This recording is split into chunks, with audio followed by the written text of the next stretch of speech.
BEd बाहर पर supreme court से बीएड अभ्यर्थियों को बहुत ही तगड़ा झटका। जी हां, 5 जजों की बेंच में फैसला। बहुत बड़ी अपडेट है बीएड अभ्यर्थियों के लिए। सीधे सुप्रीम कोर्ट से बड़ी अपडेट हम आपके लिए लेकर आए। वीडियो में अंत तक बने रहिएगा ताकि स्पष्ट और सटीक जानकारी आपको मिल सके। पहले वीडियो को लाइक कर दीजिए और अभी तक या नए हैं चैनल पर सब्सक्राइब नहीं किए हैं तो सब्सक्राइब करके बेल आइकन दबा लीजिए, क्योंकि इस मामले पर हर एक छोटी बड़ी अपडेट हम लगातार आपको दे रहे हैं। वीडियो अंत तक देखेंगे तभी चीजें आप स्पष्ट समझ पाएंगे। ये देवेश शर्मा की पोस्ट है, बीएड के कर्ता धर्ता हैं। इन्होंने साफ कर दिया है। पहले देखिए, रिव्यू एक्सेप्ट होने की संभावना बिल्कुल भी नहीं है। ठीक है, ये जो रिव्यू मामला है वो पूरी तरह से अब खत्म हो चुका है, क्योंकि लगभग 30 दिनों के आसपास का समय होता है, वो पूरी तरह से खत्म हुआ है। लेकिन रिव्यू लगाने के बाद ही क्यूरेटिव पिटीशन दायर होगी, जो कि लार्जर बेंच में जाती है। लार्जर बेंच में बहुत बड़ी अपडेट है। कौन सी बेंच में भी हम आपको बताएंगे।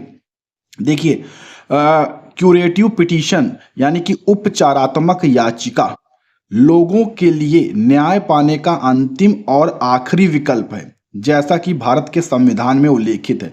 इसके बाद ना तो आप कहीं जा सकते हैं और ना तो यहां से कुछ होगा। अब देखिए, इस पर उन्होंने एक चीज और स्पष्ट किया है, इस चीज को आप समझिएगा कि अनुच्छेद 137 के तहत आवेदन भारत का संविधान क्रम में पढ़ें। सर्वोच्च न्यायालय के नियम यानी कि एक्सेल बेंच यानी कि लार्जर बेंच नियम 2 2013 के फैसले की समीक्षा के लिए और ए द्वारा पारित आदेश 11/8/2023 को, जो कि माननीय सुप्रीम कोर्ट ने दिया, इस माननीय न्यायालय की डिवीजन बेंच में सिविल अपील संख्या ये की ओर से देवेश शर्मा की याचिका दायर हुई है।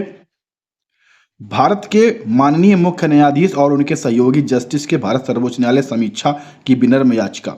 देखिए, यहां पर देवेश शर्मा सुप्रीम कोर्ट गए हैं, आप सभी को इस चीज की जानकारी है। ठीक, लेकिन अब रिव्यू पिटीशन दाखिल नहीं हो पाएगी, ये भी उन्होंने अपनी पोस्ट में स्पष्ट किया। लेकिन एक उन्होंने यहां पर याचिका डाली है जो कि लार्जर बेंच में जा रही है, वो है उपचारात्मक याचिका यानी कि क्यूरेटिव पिटीशन। यहां पर इस जो आदेश आया है 11/8 को, उसमें कुछ उसका उपचार किया जाएगा, उस पर कुछ नए तथ्य बीएड अभ्यर्थियों के माध्यम से पेश किए जाएंगे, तब उस पर कुछ उपचार किया जाएगा। उपचार क्या है, यहां पर मांग है इनकी कि 2018 से 2023 के बीच में जितने बीएड धारी हैं, ठीक, और जो नौकरी कर रहे हैं, पहले तो उनकी नौकरी बनी रहे। दूसरा कि इस बीच में जितने भी लोगों ने बीएड किया है उनको आगे आने वाली प्राथमिक शिक्षक भर्ती में शामिल किया जाए। ये 2 मांगे हैं इस याचिका में।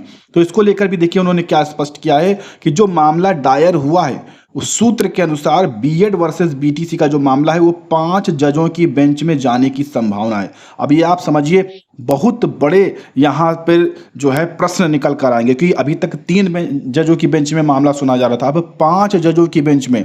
और यहाँ का जो आदेश होगा, इसे ना तो आप कहीं अब चैलेंज कर पाएंगे, ना तो आप इसे पलटा सकते हैं या कुछ इस पर निर्णय आ सकता है। और यहां से बीएड अभ्यर्थियों को राहत मिलने की उम्मीद कितनी है, आने वाले समय में आपको देखने को मिल जाएगा। तो ये याचिका पूरी तरह से दायर हो चुकी है, जो मैंने आपको अभी बताया यहाँ पर उपचारात्मक याचिका, ठीक है, जिसे आप क्यूरेटिव पिटीशन कहते हैं। ठीक है, तो ये दायर हो चुकी है और अगले हफ्ते इस मामले पर 5 जजों की बेंच में इस मामले को सुना जाएगा। ठीक, और इस पर अभी रिट संख्या कल तक देखने को मिलेगी, जिसकी हम जानकारी आपको देंगे और कंफर्म तिथि बताएंगे कि किस तारीख को सुनवाई होगी। उसके लिए आप चैनल के साथ जुड़े रहें, चैनल को सब्सक्राइब करके रखें।